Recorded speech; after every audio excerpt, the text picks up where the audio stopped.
Halo kawan-kawan semua, perkenalkan nama saya Klusi Aymar Semongsong dengan NIM 5223131016 dengan mata kuliah Ekonomi Tenaga Listrik dari Prodi Pendidikan Teknik Elektro Universitas Negeri Medan. Dan di sini saya akan mempresentasikan mengenai pasar energi. Nah, yang pertama yaitu liberalisasi pasar. Liberalisasi pasar adalah reformasi ekonomi yang mengurangi regulasi pemerintah serta batasan-batasan lainnya terhadap kegiatan ekonomi. Ini termasuk privatisasi badan usaha milik negara, penurunan pajak untuk usaha, dan penghapusan batasan terhadap modal asing. Di masa lalu, integrator vertikal di industri energi mampu menghasilkan energi dalam jumlah besar. Namun, bukti internasional menunjukkan bahwa harga energi menciptakan insentif yang memperburuk masalah energi. Misalnya, pembangkit listrik harus meningkatkan biaya energi dengan menggunakan lebih sedikit sumber daya energi, meningkatkan risiko pemadaman listrik, bukan menguranginya. Yang selanjutnya itu fungsi pasar. Di sini ada beberapa fungsi pasar.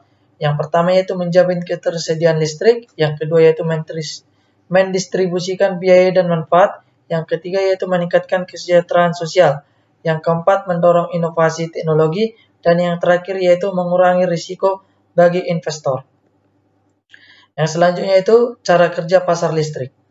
Cara kerja pasar listrik yang pertama yaitu pembangkit listrik menjual sebagian besar produksinya kepada konsumen di pasar grosir. Yang kedua yaitu pemasok menjual listrik yang dibeli dari pasar grosir kepada konsumen seperti bisnis atau rumah tangga. Yang ketiga yaitu pasar listrik, mengikuti prinsip ekonomi permintaan dan penawaran. Yang selanjutnya itu tujuan dari pasar listrik. Pasar listrik bertujuan untuk mendidik tentang listrik terbarukan dan penting melawan dari perubahan iklim, mendefinisikan listrik sebagai sumber energi yang mudah digunakan, yang bahannya berbagai sumber alam seperti bahan bakar fosil, pembangkit listrik tenaga air, energi nuklir, angin, dan tenaga surya. Di bawah ini adalah tujuan pasar listrik secara umum, yaitu yang pertama yaitu menjamin pasokan listrik yang cukup dan bermutu baik. Yang kedua yaitu menyeimbangkan sistem kelistrikan secara keseluruhan. Yang ketiga yaitu mendistribusikan biaya dan manfaat sistem kelistrikan secara adil. Yang keempat, menjamin pengaturan dan pengawasan pasar secara independen.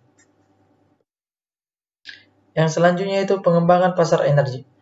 Pasar listrik telah meningkat berdasarkan Undang-Undang Ketenagalistrikan Nomor 15 yang dicabut pada tahun 1985.